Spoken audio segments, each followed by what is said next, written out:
Loko-loko po si Marlon. Masyado tayo naging busy kahapon. Pampers, kanina, dating gabi na ako halos nagre-review ng Ating gabi, gising ka pa? mga 11, 12, pag papantok na. Mm. Natulugan ko na rin. Grabe pala yung nangyari kay Rowena Garma, no? Actually, Rowena Garma, pansinin nyo uli yung sasabihin nila. Mga kababayan, ha? Pansinin nyo uli yung sasabihin nila tungkol kay Rowena Garma. Sige. Kasi scripted na to. Pare-pares na lang sasabihin niya mga yan. Yung kabilang barberya. Pare-parehas yan.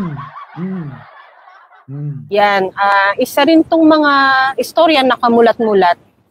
Actually, Marlon, yung admin ngayon, itong Marcos Jr. admin, it seems as if, sila, maka-Duterte. Paano maka-Duterte? Aba, lahat na lang ng istorya ng Duterte, talagang hinukay nila. Pero ibinaon nila yung mga mabubuting ganawa. Kita nyo, ayaw nila na maungkat. Ayaw nila maungkat yung kasalanan ni Duterte. Halatang halata, di ba? Na itong mga ito ay mga kampon ni Duterte. Boss Mike, di ko makalimutan, lumaban tayo sa mga vloggers na siraan ng mga Marcos, di ba? Yan na nga, boss, the warrior. Yan ang gagawin ng mga yan. Kita nyo naman, obvious na obvious, di ba? Ano sabi? Si ninyo mismo, tinatawagan para para bayaran yung mga vlogger para tumiwalag sa kabila. Para mga kababayan? Para wala na magtatanggol kay Pangulong Bongbong Marcos at First Lady kapag binira na nila. Bibirahin nila eh. So wala na. Maniniwala ng tao. Kasi Kasi wala na. Sira na mga vloggers ni Pangulo eh. Kita nyo, ngayon pa lang, kayo, nagagalit kayo sa aming lahat. Di ba?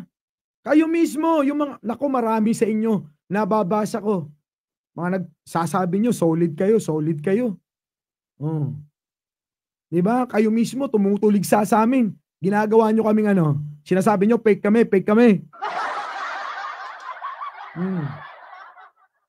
Nangyari, haba-haba na ng laban natin. Tapos sasabihin nyo kami, fake.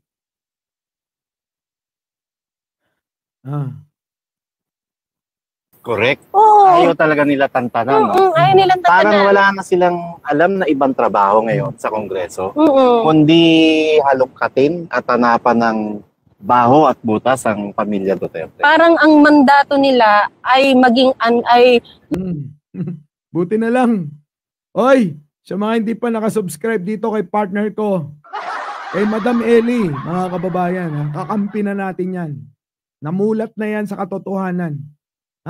Kakampi na natin yung mga yan, Sa mga hindi pa po nakakasubscribe, ngayon, sa utak lang ni Madam Ellie, nakakahiya masabihin, yung mga panggap na loyalista dyan, gawin nyo pang 10 utak nun, hindi uubra sa utak ni Madam Ellie.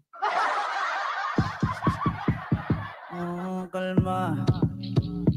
Baby, kalma. Huwag mo naman akong bigyan ng dahilan para tabihan ka. Yan mulat na siya.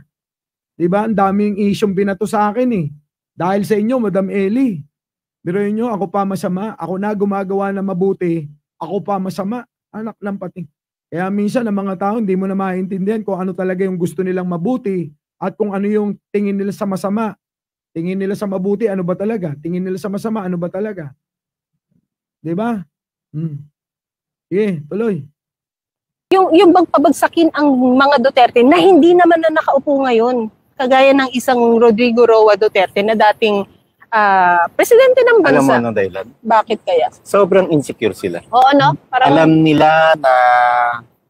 nila na sa darating na midterm elections at saka sa year 2028, maaring makabalik sa pwesto ang pamilya Duterte. Maaring sa midterm election, nadulas sila. Sabi ko sa inyo, i-analyze nyo maigi.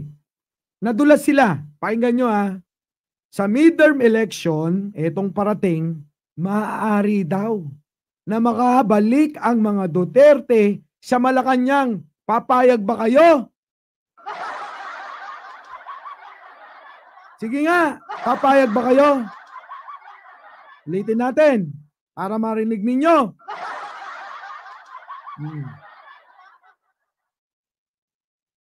Tatantanan, no? Ayaw nilang Parang tatanan. wala na silang alam na ibang trabaho ngayon sa Kongreso, Mm-mm. kundi halongkatin at hanapan ng baho at butas ang pamilya Duterte. Parang ang mandato nila ay maging yung bang pabagsakin ang mga Duterte na hindi naman na nakaupo ngayon. Kagaya ng isang Rodrigo Roa Duterte na dating presidente ng Alam mo bansa. ano dahilan? Bakit kaya? Sobrang insecure sila. Oo, no? Parang,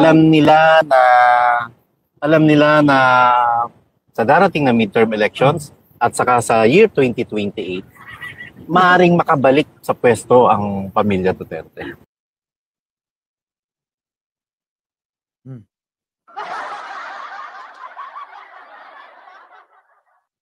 Ano? Kita nyo? Maaari. Kasi umaasa sila eh. Umaasa sila, mga kababayan, sa tulong ng propaganda at ni Lagdameo. Tandaan nyo. Sa mga hindi makakaunawa nito, itong sinasabi ko, sa hindi kayang ubutin, mga kababayan, please lang, ulit-ulitin nyo to. Itong video na to. Ulit-ulitin ninyo. Kung hindi nyo pa rin maintindihan, ulitin nyo ulit. Kung hindi nyo pa rin naintindihan, ulitin nyo ulit.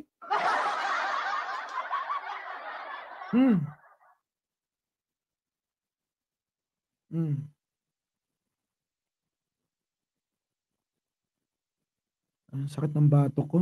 Oo. Ay, nako. Nahirapan akong huminga dahil sa ano. Dahil sa vape siguro.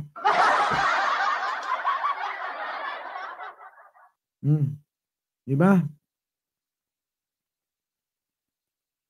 Di ba? Sabi ni Leti Catalon, basta ako solid BBM. Thank you naman po. Hindi. Ano lang ako. Medyo siguro, sabi ko hindi ako magbablog ngayon eh. Kaya lang yung mga kaibigan natin masyado nang nabubugbog eh. Ang problema mga kababayan at masakit nito, ang nambubugbog yung mga kakampi natin. Diba? Okay lang kung ang kaaway natin at ang mga sumisira sa atin, yung talagang mga kaaway tulad nitong mga ito eh. Kaya lang nalulungkot ako, nakikita ko yung mga dati nating mga kasama na sinasabi pa nila, loyalist kami, Marcos kami, BBM kami. Sila yung nakikita ko kaya nasasaktan ako eh. Sa totoo lang. Hindi ako ipokretong tao. Pag sinabi ko nasasaktan ako, nasasaktan ako. Di ba? Kaysa naman kupkupin ko yung nararamdaman ko. Tiisin ko yung nararamdaman ko. So ngayon, mga kababayan, ito lang tanong ko sa inyo. Usapang diretso.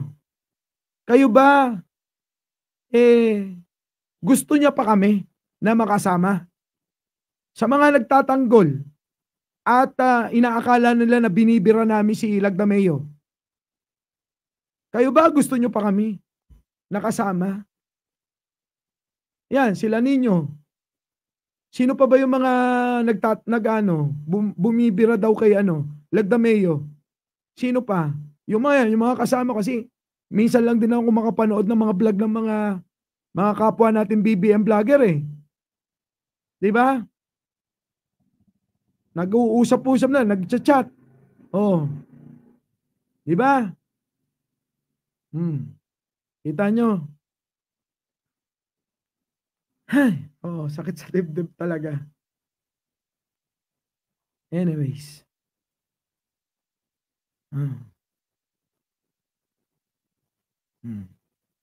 Palakasin nyo naman loob namin, mga kababayan. Oo. Justin Acosta, lipat na kayo sa DDS camp. Hindi mangyayari yun. Hindi mangyayari yun, di ba, Mami TV? Hindi mangyayari yun. Lilipat kami. Hindi ho. Never ho na mangyayari. Nalilipat kami sa ibang kampo. Hindi namin gagawin yan. Opo.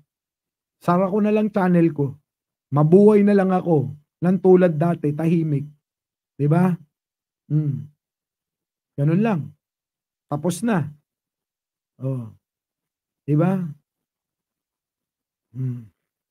Dami kasing mga mga nagpapanggap na sila daw ay mga loyalista. Sila daw ay solid na Marcos. Sila daw ay hanggang mamatay daw pagtatanggol daw nila si presidente, pero hindi naman nila ginagamit yung kukote nila. 'Di ba? Alam niyo ang paglaban, ulitin ko lang ang paglaban ginagamitan ng utak. 'Di ba? Oh. Pero niyo, niisip nyo dahil best friend, hindi magagawa ni Pangulo, hindi magagawa ni Lagdameo yung inaakusa sa kanya. Hindi porke best friend. Politika to. Walang permanenteng kaaway, walang permanenteng kakampi. Tandaan nyo yan. Diba? Ano ninyo? Galing na ako sa DDS. Oh, now, suluhin na nila yan. Diba? Nandito ho kami, kakampi nyo. Tandaan nyo to, mga kababayan.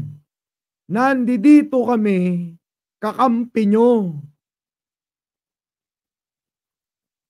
Hindi kami kalaban. Para kami tuligsain ninyo. Hindi. Sabi ko naman sa inyo, huwag kayo masyadong padalos-dalos. Ang katwiran nyo, sabi ni ganito, sabi ni ganyan. Sabi ni ganyan, anak ng pating. Hindi, sila na lang pala paniwalaan ninyo. Sabi ko na nga sa inyo, etong laban na to, mga kababayan, hindi naman kasi lahat nasa sirkulasyon.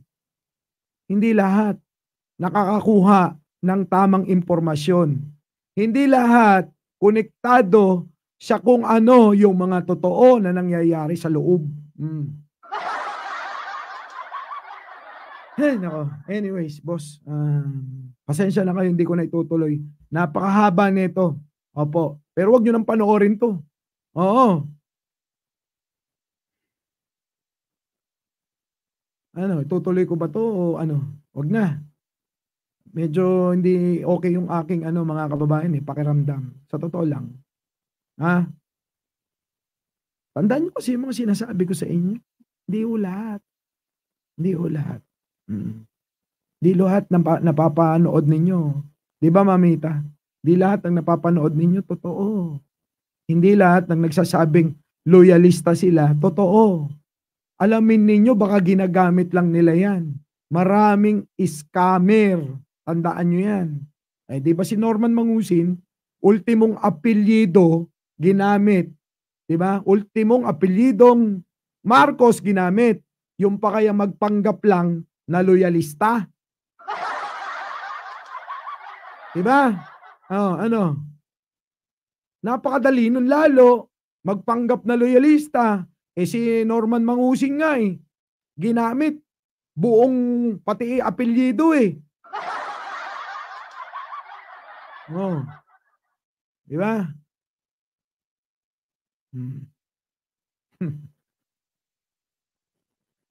Muli, mga kababayan, pasensya na kayo. Ito nga pala, bago ako magpaalam. Di ko gusto, alam nyo sa totoo lang, hindi ko rin naman trip yung mga mangundadato. Kasi hindi ko naman sila kilala. Ayan, binati na ni Pangulong Bongbong Marcos, permado, itong si Mangundadato. Ayan binati ng happy birthday. Ayan, permado. Malacanang Palas. Honorable Dato Pax Ali, Mangundadato. Binati. Ayoko nang basahin, maliliit, di ko mabasa. Ayan, Ferdinand Marcos Jr. Ayan, pumirma. Okay na? So muli, ako po ang inyong lingkod, mga kababayan. Dali lang po. Oh.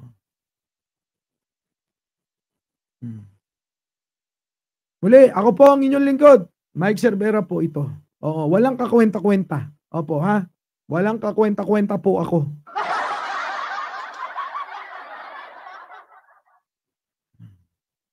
Di ba?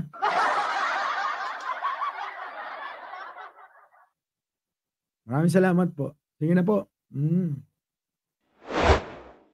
Our beloved Boss Mike, Boss Mike.